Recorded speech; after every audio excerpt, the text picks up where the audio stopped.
Tu és maravilhoso, Jesus. Tu és maravilhoso, Pai. Meu Jesus maravilhoso és, minha inspiração a prosseguir. E mesmo quando tudo não vai bem, eu continuo olhando para Ti, pois sei que Tu tens o melhor para mim. Há um segredo no Teu coração, ó, dá-me forças para continuar, guardando a promessa em oração. Firme, ó Deus, está meu coração, firme nas promessas do Senhor. Eu continuo olhando para Ti, e assim eu sei que posso prosseguir.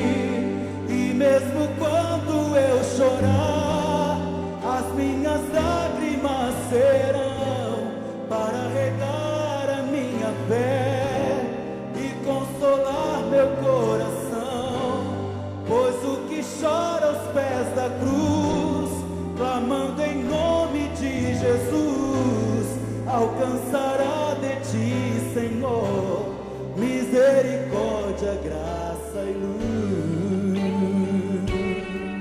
Aleluia. Quantos creem nisso, diga amém.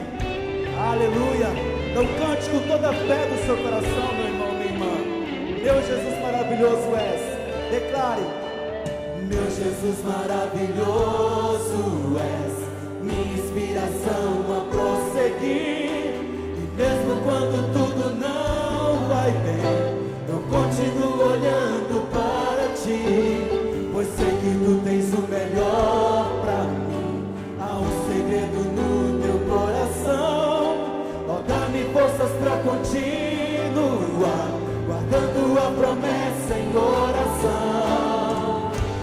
Firme, ó Deus, está o meu coração, firme nas promessas do Senhor. Eu continuo olhando para Ti, e assim eu sei que posso prosseguir. E mesmo quando eu chorar, as minhas lágrimas serão para regar a minha fé e consolar meu coração, pois o que chora aos pés da cruz, clamando em nome de Jesus, alcançará de Ti, Senhor, misericórdia, graça e luz. Aleluia. A graça e o amor do Senhor nos alcança todos os dias da nossa vida. Ele jamais nos desampara. Seu grande amor não cessa, eterno, não tem fim. Declara a Ele: quão grande és Tu, Senhor, quão grande és para mim. Sua graça é meu refúgio, descanso no Teu poder. Maravilhoso és para mim. Firme, ó Deus, está o meu coração, firme nas promessas do Senhor. Eu continuo olhando para Ti, e assim eu sei que posso prosseguir. E mesmo quando eu chorar, as minhas lágrimas serão para regar a minha fé e consolar meu coração, pois o que chora aos pés da cruz, clamando em nome de Jesus, alcançará de Ti, Senhor, misericórdia, graça e luz. Misericórdia, graça e luz. Misericórdia, graça e luz.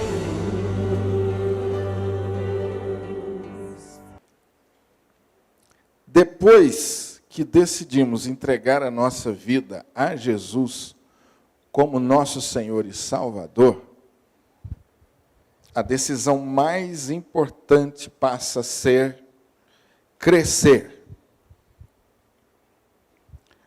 Depois que nós decidimos entregar a nossa vida a Jesus como Salvador e começamos a nossa caminhada de fé, a Bíblia chama caminho, a Bíblia chama carreira, a Bíblia fala de andar. A Bíblia fala que quando nós entregamos a nossa vida em Cristo, nos tornamos novas criaturas. A Bíblia fala que nós começamos uma nova vida. A Bíblia chega a dizer também que nós deixamos as coisas para trás e prosseguimos. Enfim, a palavra de Deus, de muitas maneiras, ela nos ensina claramente que depois que nós entregamos a nossa vida a Jesus como nosso único e suficiente Salvador, depois que esse evangelho, o evangelho da nossa salvação, é recebido por nós, nós passamos a uma nova caminhada. E então é preciso tomar a segunda decisão mais importante. A primeira já tomamos. A primeira já tomamos. E se nós tivéssemos oportunidade aqui, acho que cada um de nós poderíamos levantar e dizer, pastor, a minha foi assim. A minha foi um tanto dramática.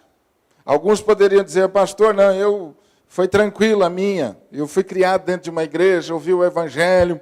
Quando eu comecei a entender as coisas, aí eu decidi por Cristo, não foi muito dramático. Alguns de nós viemos pela dor, pelo sofrimento, rejeitamos muitas vezes o evangelho, alguns criticamos, enfim, cada um de nós temos experiências diferentes que marcaram esse momento tão especial, e esse é o momento, com certeza, mais importante da nossa vida.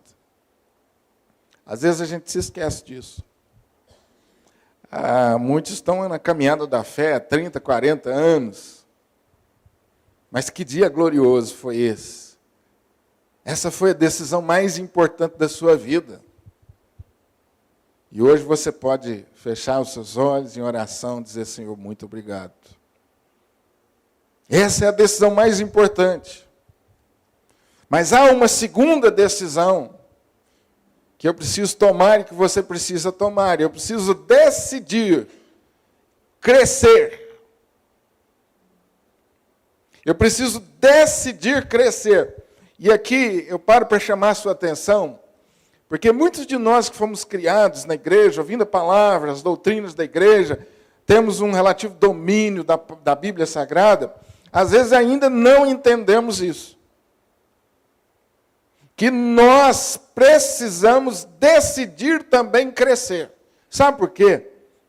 Às vezes a gente conversa com as pessoas e a gente percebe que tem um entendimento que depois que a gente recebe a Cristo como Salvador, acabou, está tudo pronto, está tudo resolvido. É só colocar no ponto morto que o negócio vai embora.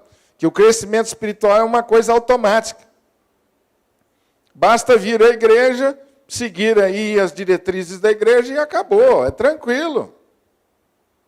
Isso é um entendimento errado da Bíblia. Nós precisamos decidir crescer. Essa é a segunda decisão mais importante que alguém toma na sua vida. Na visão cristã, bíblica, crescer não é uma opção. É o imperativo divino para todos nós. No entanto, é preciso dizer que Deus não vai obrigar a tomarmos essa decisão. Essa é uma decisão que eu e você precisamos tomar voluntariamente. Ouça o que a Bíblia diz sobre isto, sobre crescer.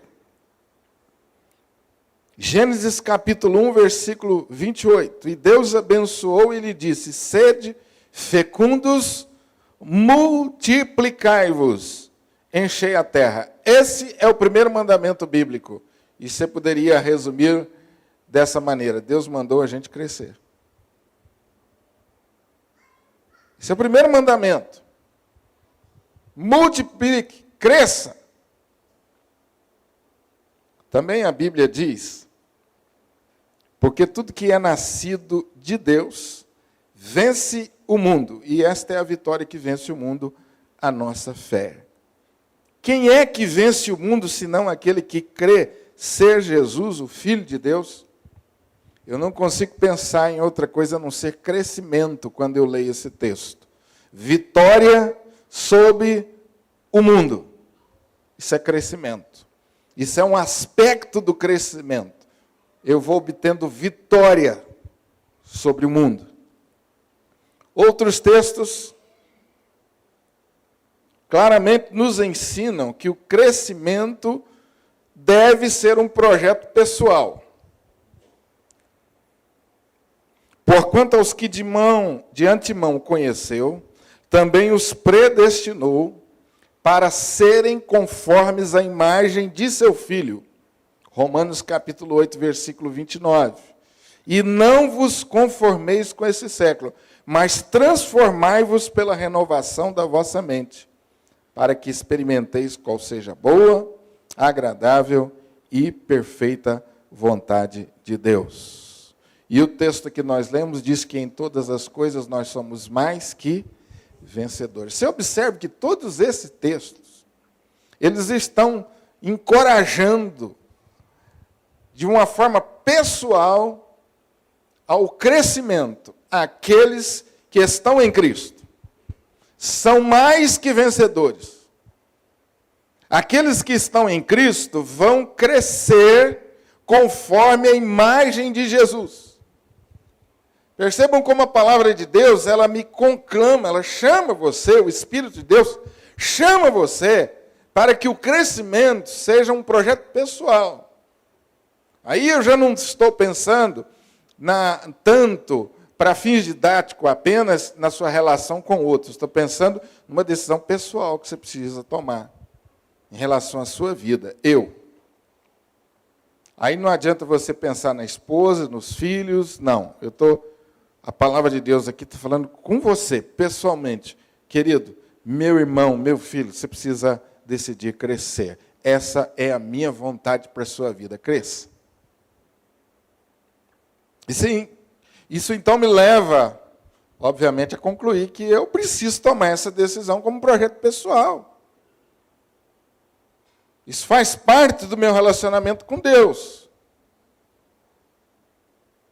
Segundo, a palavra de Deus também me ensina que o crescimento precisa ser um projeto familiar.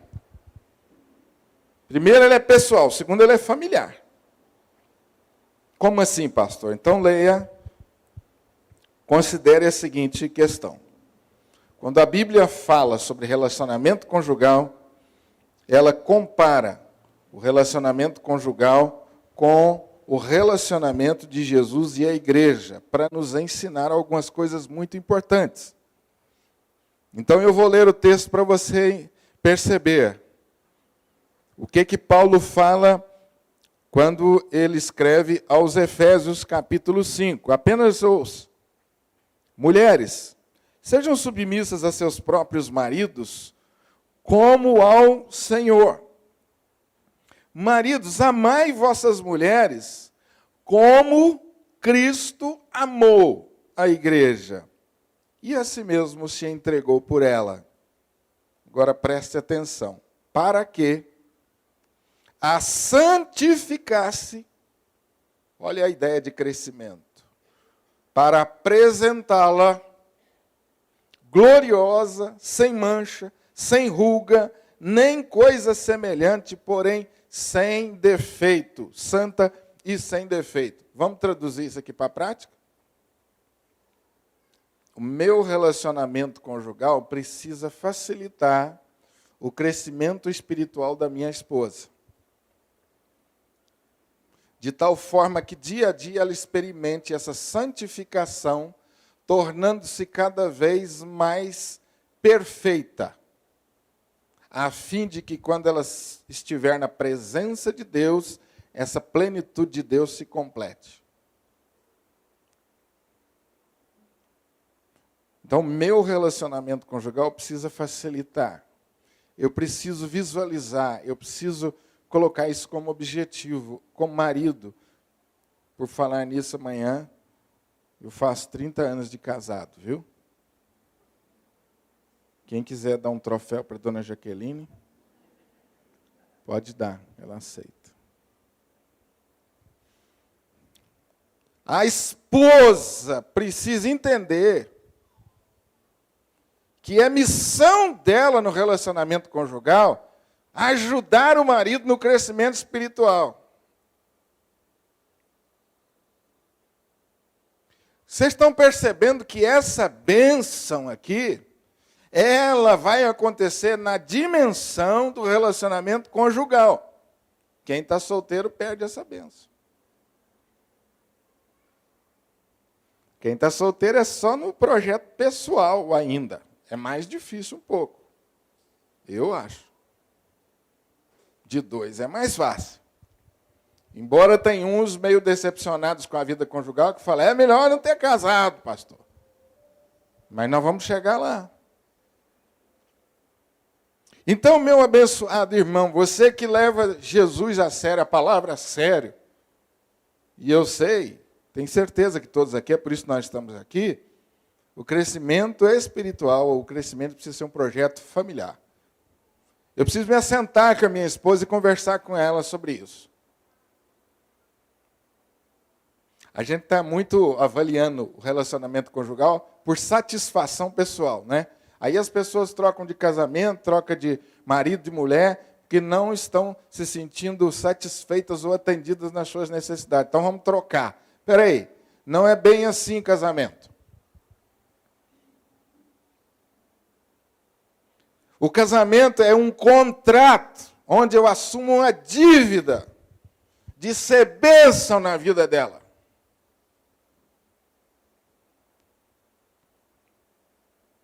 É tudo muito romântico, muito bonito. Mas a hora que você assina aquele papel, você se tornou devedor. E a Bíblia diz que você faz um compromisso com Deus e com as testemunhas que participaram de ser bênção na vida dela e de suprir as necessidades dela. E aí você está cumprindo isso aqui.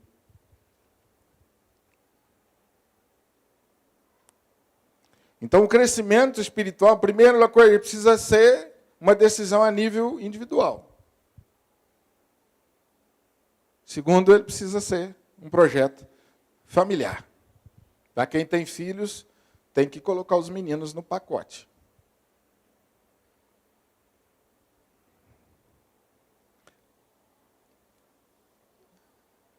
Quando Deus planejou a vida conjugal, ele falou, tornando-se os dois. Isso significa intimidade no mais alto grau possível aqui na Terra. Tranquilo aí? Tornando-se os dois uma só carne, é intimidade no mais alto grau possível aqui na Terra. Nada dará a você um nível tão grande de intimidade do que o relacionamento conjugal. Deus disse que quando os dois se casam, eles se tornam uma só carne. E Paulo diz, grande é esse mistério. Então eu preciso perceber que o meu relacionamento conjugal está promovendo o crescimento da minha intimidade. Crescimento da intimidade. Amém? Maridos, amém? Mulheres, amém? Opa, vamos prosseguir. O crescimento espiritual, ou o crescimento, ele precisa ser um projeto comunitário e precisa ser um projeto eclesiástico. A Bíblia diz, mas seguindo a verdade em amor, cresçamos, ó plural, cresçamos em tudo naquele que é o cabeça, Cristo. Parece que esse versículo está aqui, não está? Ah, está ali. Estão vendo aqui todos os dias. Todas as nossas reuniões, você pode se lembrar. É o versículo que está embaixo ali do banner. É uma exortação, uma lembrança para nós como igreja, que o crescimento é um projeto nosso. que quando eu estou inserido no corpo de Cristo, me membrei à igreja, eu coloco a bandeira do individualismo de lado e assumo a bandeira do coletivo, da comunidade. Agora eu estou comprometido com o crescimento de todos. Isso é membresia consciente, comprometida. Quando você coloca a sua bandeira de lado das suas necessidades pessoais e fala assim, ó, agora tem uma bandeira maior, que é o interesse comum. Isso precisa ser um projeto de todos nós. Quanto a isso, esteja atento aos planos da sua igreja. Aos eventos, aos planos, aos sonhos, aos alvos da sua igreja. Porque tem um pedaço deles para você. Isso faz parte. Por isso a gente tem liderança. Liderança na igreja, entre outras coisas, ela tem essa função de estabelecer alvos para o nosso crescimento comunitário. Quando a gente decide os assuntos da escola bíblica dominical, nós não pensamos em uma pessoa ou duas, ou não é de acordo com o gosto do pastor, com o gosto do professor, com o gosto do superintendente, não. Nós pensamos no grupo, não é, Zé? O que é melhor para a igreja? E o conselho quebra a cabeça com isso. Não é uma decisão fácil, não. A gente pensa e vai uma semana, ora, e aí discute, conversa, porque é nossa função preocupar com o crescimento da coletividade, e isso precisa ser um projeto seu. Eu preciso estar dentro disso. Quais os planos da minha igreja?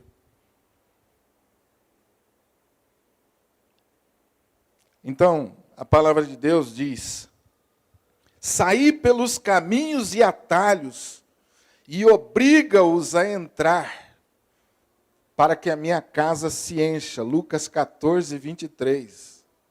Olha o que a palavra está dizendo. Saí pelos caminhos e atalhos e obriga a entrar, porque Deus quer que a igreja cresça.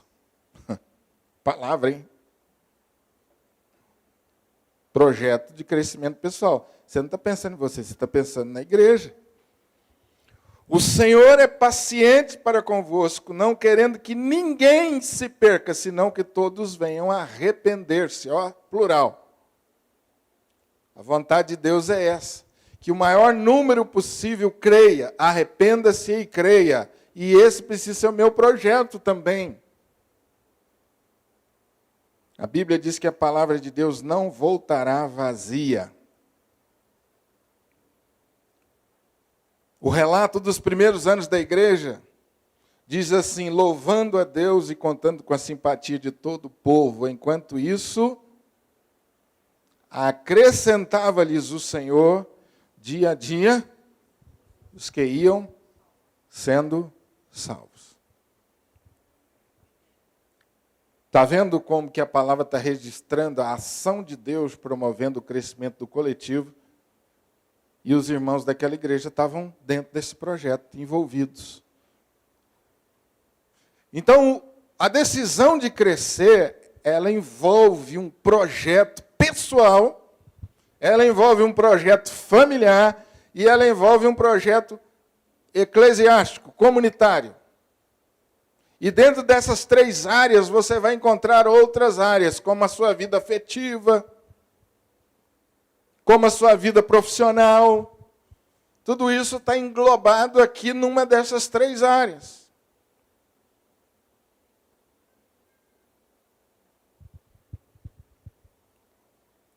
Eu preciso verificar, diante de Deus, se eu estou crescendo. Porque quando, querido meu amado irmão, a Bíblia me exorta, quando eu não cresço, eu tenho problemas em todas as áreas da minha vida. Você pode dizer assim, pastor, essa palavra só é boa, eu vou pensar. Então, eu vou esquentar a tua orelha, querido. Não dá para pensar, não. Você está perdendo. Pode ser que algumas das dificuldades e dos problemas que você tem em alguma área da sua vida é porque você ainda não tomou essa decisão. Assim como foi tão importante a primeira de render-se a Cristo, é tão importante a segunda. Eu preciso decidir crescer também. Eu fui salvo. Amém. Glória a Deus por isso. Estou em Cristo agora, portanto, eu preciso crescer. O apóstolo Paulo, ele teve problemas sérios no seu ministério com a igreja em Corinto, porque aquela igreja, ela não se preocupava em crescer. E os problemas que ele teve lá foram problemas muito sérios. E ele aponta problemas, inclusive morais, muito graves na vida daquela igreja. Ele diz lá, por exemplo, no capítulo 3, olha a palavra de Paulo para aquela igreja. Irmãos, eu não pude conversar com vocês como espirituais, eu tive que falar a vocês como carnais, como crianças em Cristo. Olha como Paulo trata isso. Ele diz que aquela igreja, ela era uma igreja espiritualmente infantil. Que ele não pôde tratar aquela igreja num nível de maturidade. E ainda mais, ele falou assim, o alimento que eu ministrei a vocês teve que ser um alimento fraco. Porque vocês não podiam suportar uma coisa mais sólida. Porque vocês ainda estão são crianças. E talvez alguém estivesse ouvindo Paulo, ou lendo as cartas de Paulo, e pensando assim, Paulo, por que nós somos crianças? Por que você está falando isso? E Paulo está dizendo, sabe por quê? Porque no meio de vocês ainda predomina ciúme. No meio de vocês ainda predomina contenda. Então é por isso que eu estou falando para vocês que vocês estão agindo como criança. Porque alguns se levantam no meio da comunidade e falam assim, ó, eu gosto é de Paulo. E o outro se levanta e fala assim, eu gosto mais é de Apolo. E com isso vocês estão divididos. Vocês se esqueceram que nós somos apenas instrumentos de Deus? Eu plantei, Apolo regou. Nós somos apenas instrumentos. De modo que quem planta que nem o que planta, nem o que rega, é alguma coisa. Porque o crescimento vem de Deus. Com isso, Paulo está ministrando a igreja e exortando a igreja para que ela saísse da infantilidade para a maturidade. Agora, você quer ver qual outra coisa que Paulo fala? Efésios, sobre isso, no capítulo 4.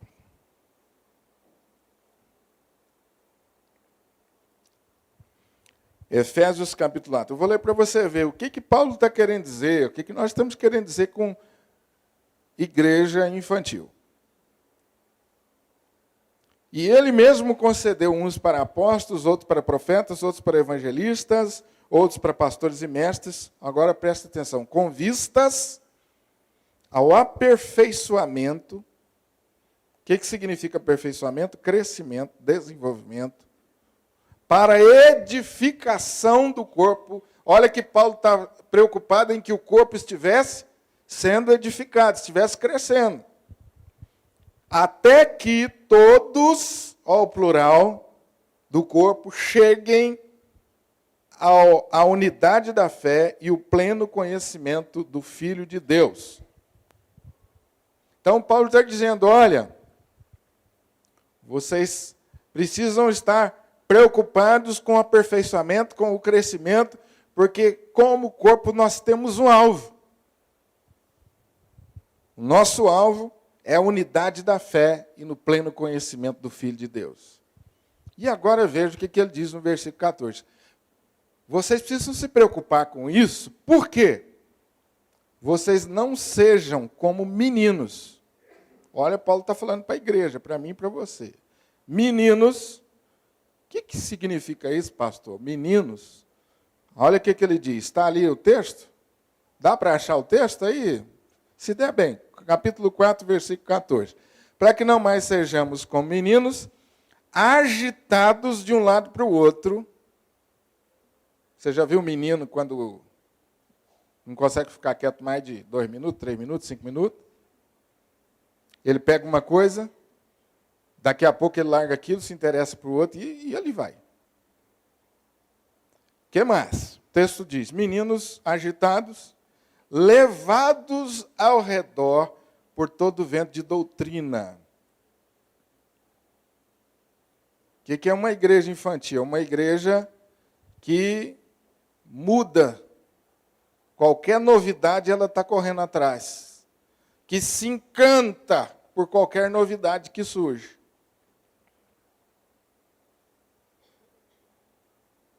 É uma igreja que facilmente cede ou cai na artimanha dos homens, pela astúcia com que induzem ao erro. Mas o apóstolo Paulo diz, ao invés disso, sigam a verdade e cresçam em tudo naquele que é o cabeça Cristo. Amém? Os irmãos perceberam como igreja a gente precisa preocupar com a nossa maturidade espiritual?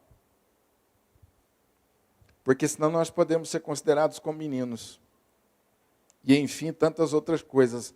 O nosso relacionamento pode ser um relacionamento cheio de brigas, cheio de ciúme, cheio de confusão, um falando mal do outro, um não está nem um pouquinho preocupado com o outro, está preocupado com si mesmo. Enfim, essas coisas caracterizam uma igreja sem maturidade, e isso precisa ser um projeto nosso.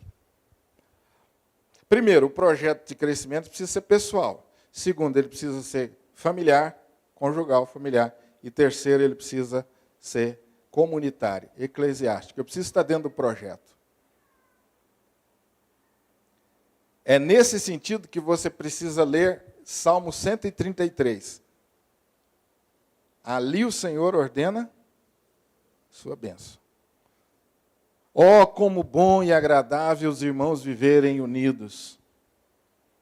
E aí ele diz que é como óleo que desce a barba, como o orvalho do Hermon. E aí ele conclui dizendo, quando a igreja entende isso e vive isso, ali o Senhor ordena a sua bênção. Deus se manifesta de maneira especial e abençoa o seu povo.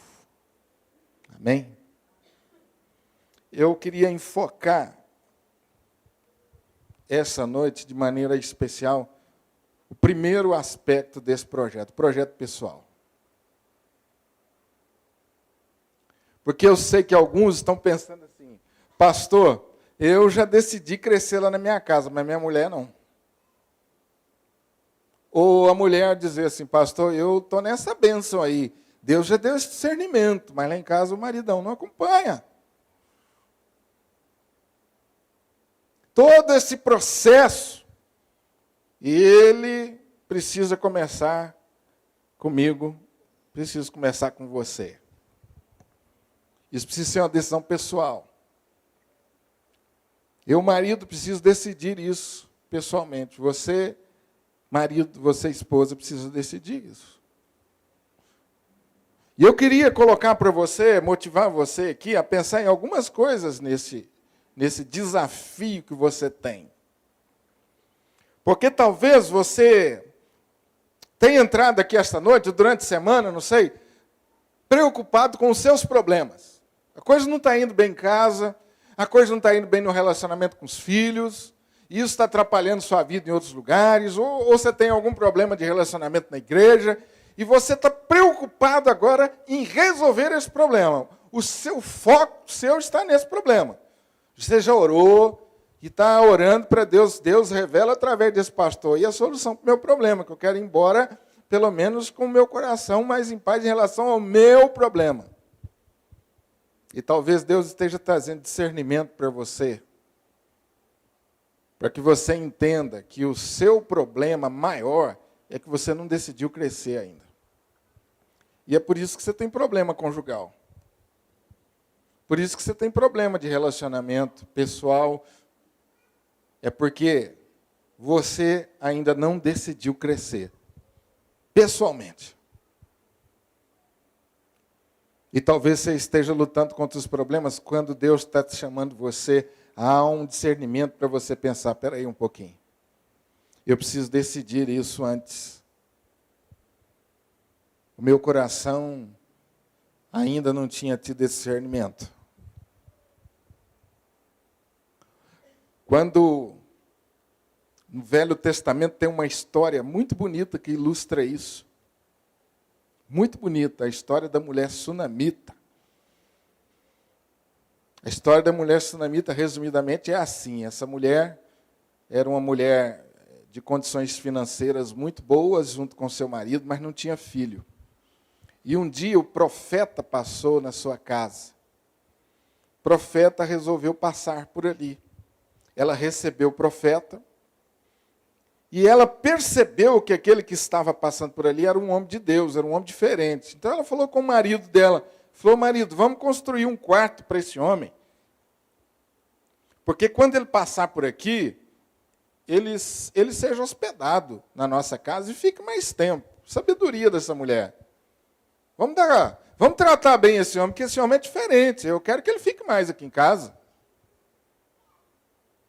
E a Bíblia diz que aquele homem, então, atendeu a ideia de sua esposa, construiu o quarto, e o profeta passava por ali e ficava ali, descansando até seguir a próxima jornada.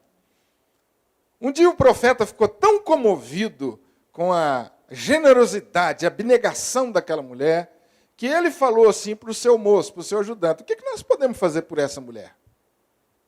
Ela tem sido tão bondosa conosco.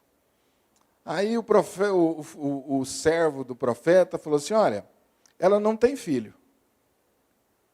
Ela não tem filho. Então o profeta disse para ele assim, diga para ela que daqui a 1 ano ela vai abraçar um filho. E o servo foi lá e falou com a mulher. A mulher, assim, ficou como quem sonha, porque muito provavelmente ela não esperava mais isso, mas ela confiou e deu 1 ano, o filho estava nos braços dela. Imagina a alegria dessa casa. Mas o que aconteceu? Passado algum tempo, o filho ficou doente e morreu. Aí, um drama, uma crise muito grande. Então, aquela mulher colocou o filho deitado, morto sobre a cama, e falou assim para o servo dela, falou assim, olha, arruma o meu jumento aí, arruma o animal, que eu vou ao encontro do profeta. Eu vou ao encontro do profeta, eu quero conversar com ele.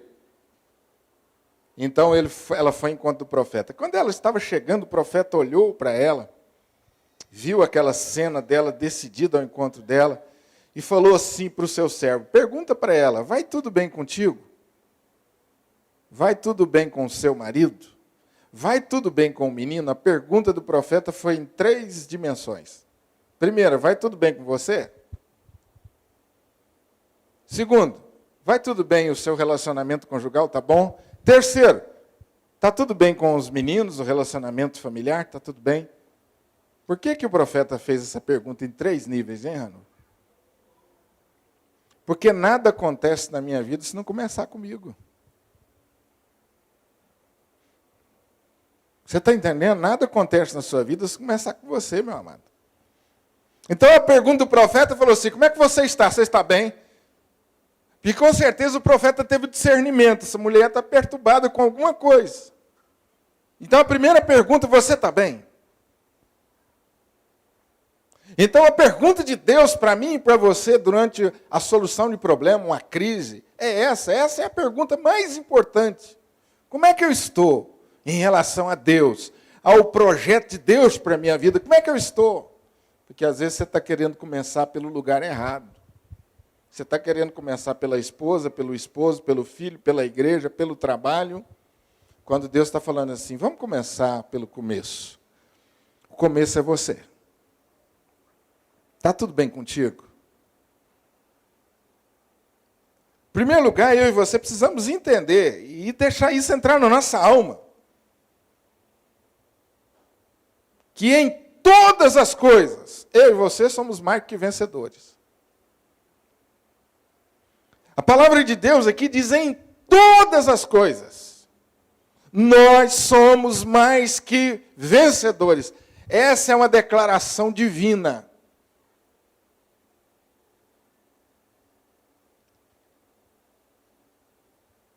Talvez você tenha entrado aqui, ou pensando, ou refletindo, e se sentindo um perdedor. E é duro quando a gente chega nesse momento, se sentindo um perdedor. Então, as coisas não estão dando certo em nenhum lugar, pastor, está tudo danado. Ah, Deus falou com você hoje, meu filho, Deus, que te criei, que te salvei, já declarei que você é vencedor. Que não tem chance de você dar errado. Amém? Muda alguma coisa para você? Você participar dessa batalha sabendo que Deus já garantiu a você a vitória, meu amado irmão. Isso aqui, gente, infelizmente tem sido mal ensinado nos púlpitos da igreja, né? As pessoas acham que pelo fato de Deus nos declarar vencedores, que nós não vamos ter problema mais. Crente não pode brigar com a esposa, não pode ficar doente, crente não pode ter dor de cabeça, crente não pode ter problema financeiro. Tem a doutrina aí, a teologia chamada teologia da prosperidade. Ô doutrinazinha fajuta essa. Muito fajuta. E tem gente enchendo igreja com isso aí. E sabe por quê? Abrindo parênteses, porque tem muito menino espiritual por aí. Tem muito menino espiritual por aí, correndo atrás das coisas erradas. Então, tem um punhado de enganador induzindo as pessoas ao erro e enchendo a igreja de menino. Sem nenhuma maturidade, sem nenhuma consistência. É verdade que nós somos mais que vencedores. Isso é uma palavra que não dá para você interpretar de sua maneira. Agora, presta atenção na segunda coisa.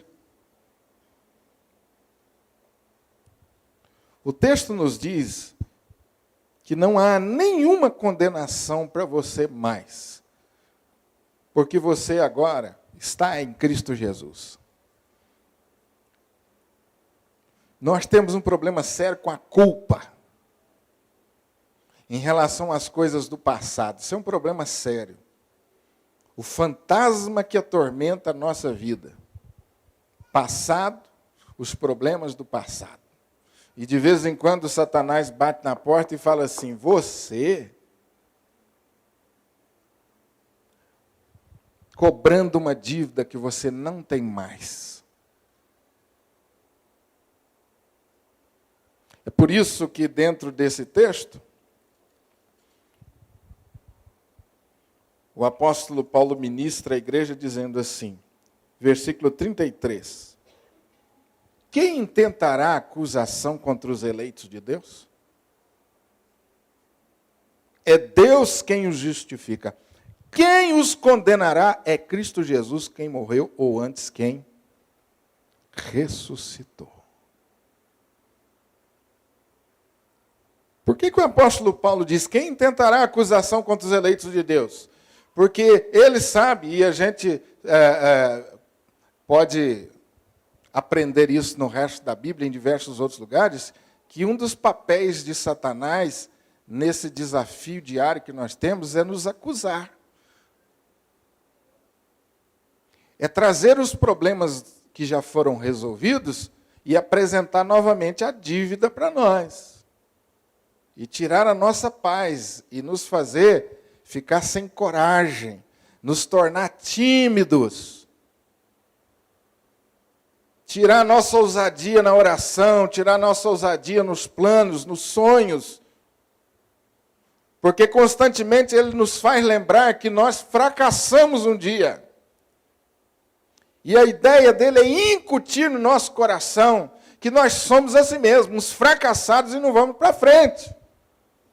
Essa é a ideia do maligno.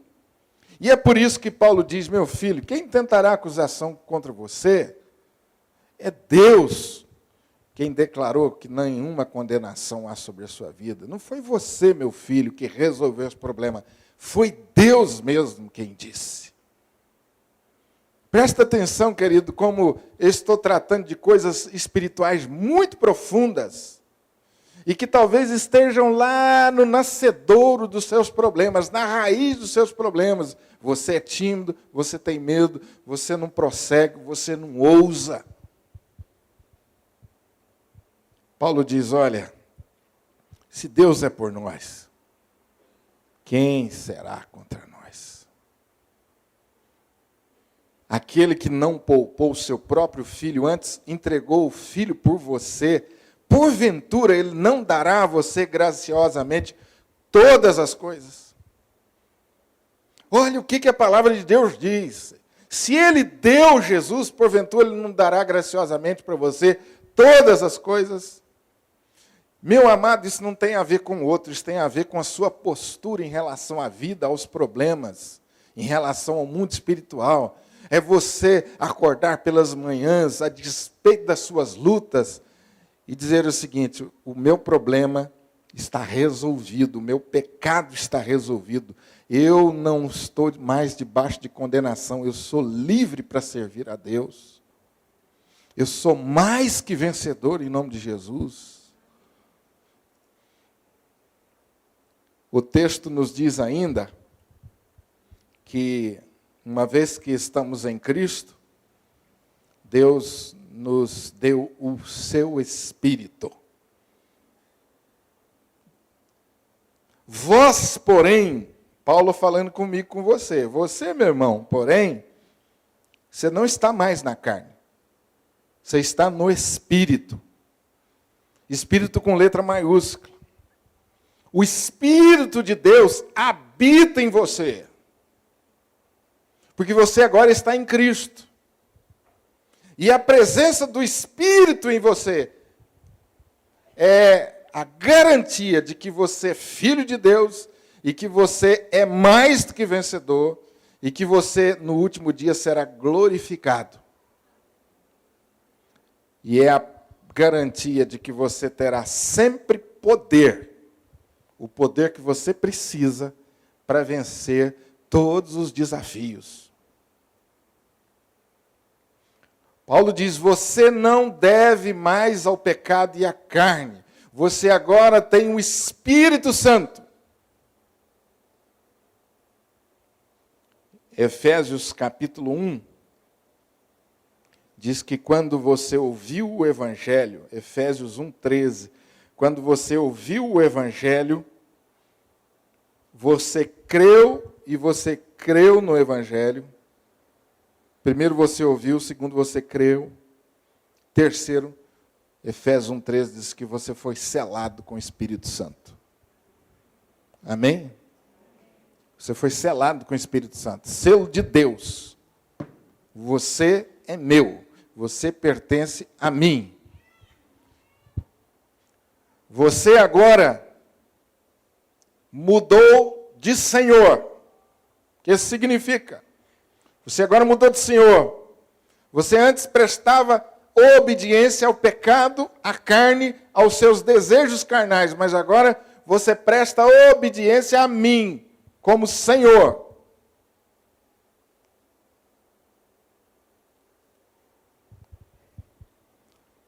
Pense no privilégio altíssimo que é você ser habitado pelo Espírito Santo de Deus.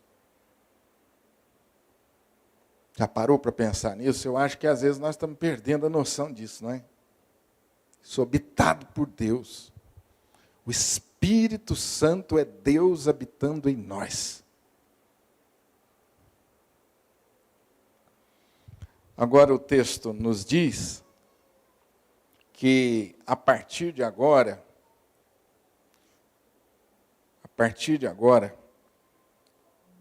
muito do meu sucesso depende das minhas escolhas.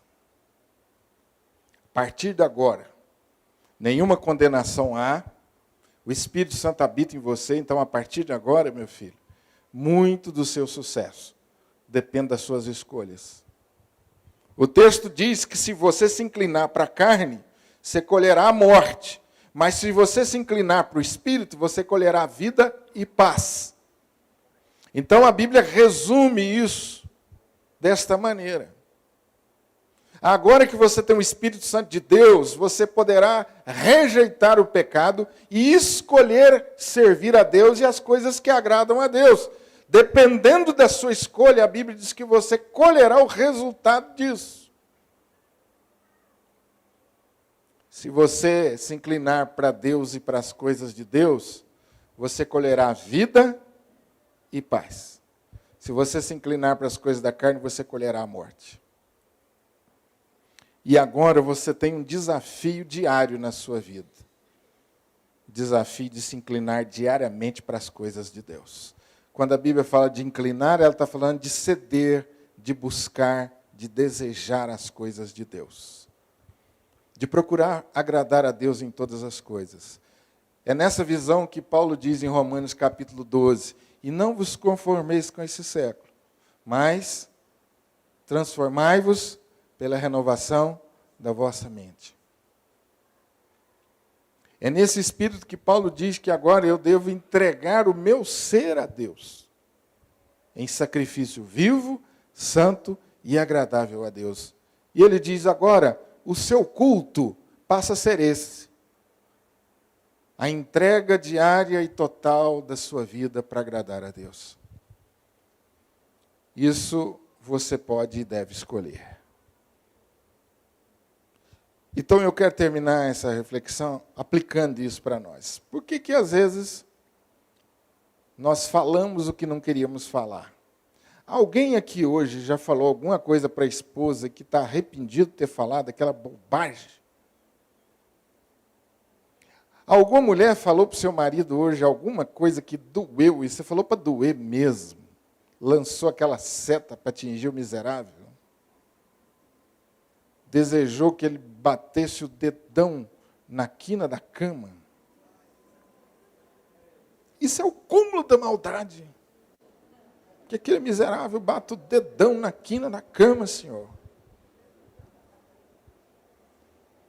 Por que às vezes nós falamos tanta bobagem? Por que às vezes, depois que eu falo assim, boca miserável e maldita, não podia ter falado isso. E os nossos problemas não são grandes coisas, não, são as pequenas, palavras ditas no dia a dia que machucam ao outro. Por que eu não me domino? A raiz da coisa está aqui, meu abençoado. Você não está se inclinando para as coisas do Espírito, e por isso você está colhendo morte. Está falando o que não devia, está pensando o que não devia. Essa é uma luta minha e sua diária. Por que às vezes, no coletivo, eu não consigo abrir mão do meu individualismo para o bem-estar da coletividade? Por que eu tenho tanta dificuldade? Se eu não for gratificado, se eu não me destacar, eu não consigo. Eu acabo com tudo. Eu provoco uma bagunça. Carne pura. Por que eu não consigo ficar sem falar mal do meu irmão? Quando eu vi, pum, já soltei o veneno.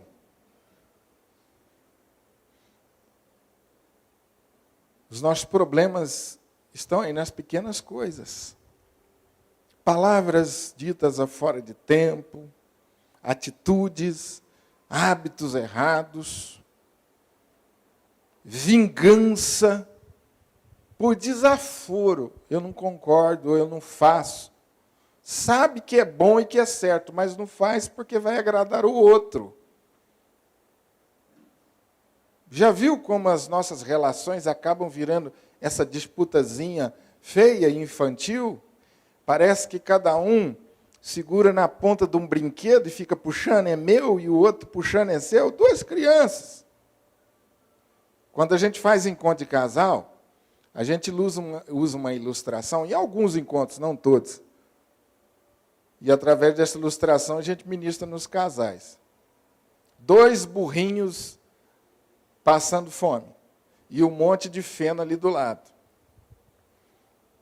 E esses burrinhos estão amarrados e cada um está puxando de um lado e do outro. E os 2 estão morrendo de fome e um monte de feno ali.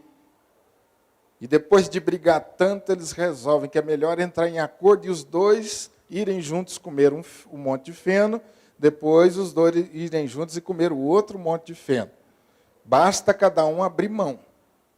E os 2 vão comer o feno e não vão morrer de fome. Enquanto cada um estiver puxando para um lado, os 2 estão morrendo de fome. E a vida conjugal nossa, às vezes, se resume nisso. Disputa de poder, cada um puxando para um lado, querendo fazer prevalecer a sua, e os 2 estão morrendo, e o lar está acabando, e a paz está indo embora, e a harmonia está indo embora. Aí é lógico, eu vou dizer o seguinte, se a minha vida está um inferno, está mesmo. Você está colhendo morte. Agora você está em Cristo, a boa notícia é essa, você pode virar o jogo. Esse é o meu desafio, o seu desafio pessoal. Eu preciso resolver, sair da meninice espiritual e amadurecer. Gente, que coisa mais sublime numa vida conjugal ou nas nossas relações é quando alguém se aproxima do outro e fala assim, meu irmão, me perdoa, eu te ofendi, te machuquei, me perdoa. Agora, meus irmãos, vocês já viram quantos problemas nós temos por causa disso? Porque ninguém quer dizer, ninguém quer dar o braço a torcer. Uma simples coisa, meu irmão, me perdoe, meu marido, eu ofendi você, chutei sua canela feio. Ô, meu bem, me perdoe porque eu falei mal de você pra caramba na frente da sua família, você já me pediu tantas vezes para não fazer isso, mas a mulher faz questão de falar porque sabe que vai matar o cara ali. E o cara faz questão de fazer uma greve de silêncio. 2, 3 dias, uma semana. Que sabe que a mulher não aguenta ficar em silêncio. Ela quer conversar, quer se relacionar. Então é a minha forma de castigá-la. E aí nós vamos assim, com as meninices dentro da nossa casa, morrendo. Por isso, meu amado irmão, que às vezes, porque eu não decidi crescer, eu tenho problema em todas as áreas da minha vida. Tenho problema em casa, tenho problema no trabalho, tenho problema na igreja, e assim eu vou levando a vida. Eu queria, em nome de Jesus, que nesta noite o Espírito desafiasse, encorajasse você a ter um mergulho, olhar para dentro de você mesmo e tomar essa decisão de crescer. Eu sei que sempre estás comigo, Bem, Senhor. Senhor.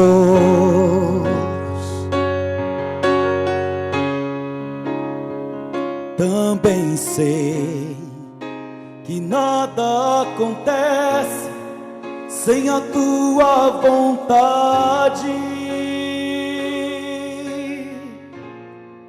mas preciso aprender a confiar em ti, mas preciso aprender a descansar em ti. Tu és meu Senhor.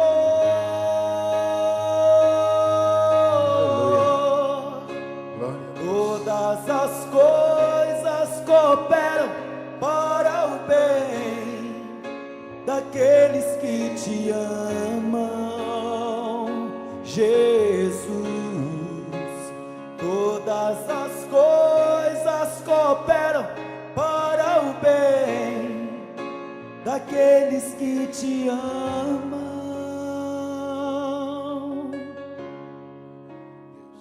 Eu sei que sempre estás comigo, Senhor.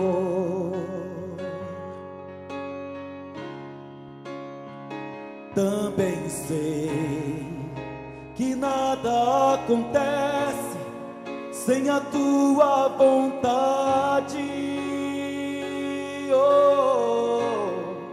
mas preciso aprender a confiar em ti, mas preciso aprender a descansar em ti. Tu és meu Senhor,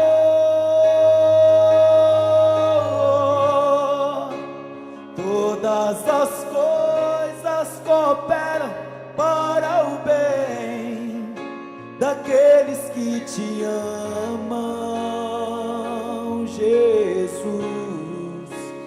Todas as coisas